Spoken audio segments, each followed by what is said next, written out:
안녕하세요, 제알백서입니다. 오늘은 짧고 간략히 무릎 골 관절염에서 시행되는 주사 치료에 대해 알아보고자 하는데요.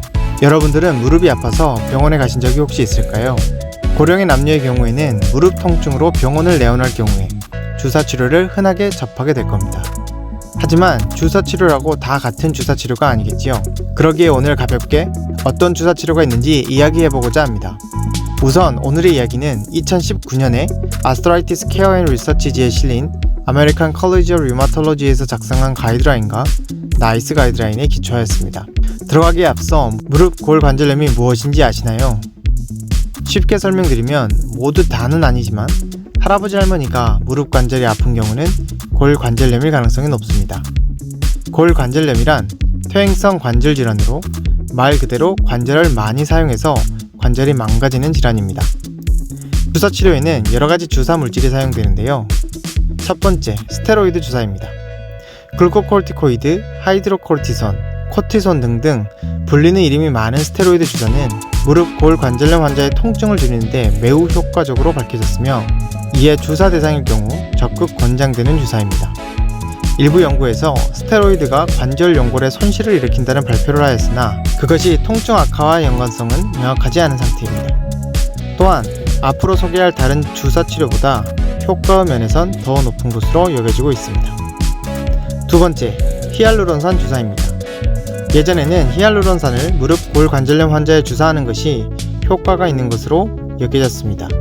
하지만 효과성을 발표한 연구들의 제한점이 나중에 밝혀지게 되면서 현재는 권고되지 않습니다.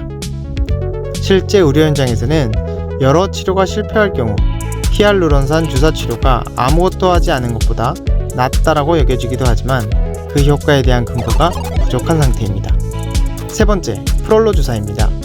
프롤로 주사의 경우는 작지만 효과는 있다는 소규모 연구들이 발표되었습니다. 하지만 얼마나 자주 주사를 해야 하는지, 주사 부위를 어디로 해야 할지 등이 연구들마다 상이해서 현재로서는 권고되는 주사 치료는 아닙니다. 네 번째, 보톡스 주사입니다. 보톡스를 미용 목적으로만 사용하는 것으로 오해하시는 분들이 계실 겁니다.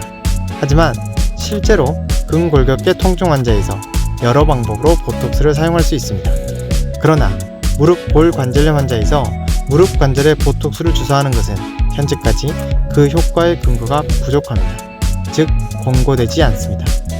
다섯 번째, 혈소판 풍부 혈장과 줄기세포 주사 치료입니다.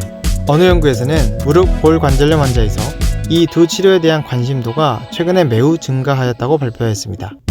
그만큼 이 두 치료는 비교적 새로운 주사 치료 방법으로 효과 면에서 기대가 큰 치료 방법입니다. 하지만 무릎 골 관절염 치료에서 절대 권고되지 않습니다. 이유는 주사 물질에 대한 이질성과 표준화가 안 된 상태이며 주사 방법 또한 정해진 게 없습니다. 다시 말해 앞으로 더 많은 연구를 통해 그 효과와 주사 방법이 밝혀져야 하는 치료법입니다. 추가적으로 우리나라의 경우 침을 많이 맞습니다만 침 치료는 아직까지 무릎 골 관절염에서 확실히 권고된 치료는 아닙니다. 다만 침 치료는 위에는 적은 편으로 조건부 권고사항입니다. 이상으로 무릎 골 관절염에서 주사 치료에 대해 최신 가이드라인을 바탕으로 간략히 설명드렸습니다. 이상 당신의 건강에 올바른 지식을 더하는 제알백서였습니다. 영상의 정보가 도움이 되었다면 구독과 좋아요, 알림 설정 부탁드립니다. 감사합니다.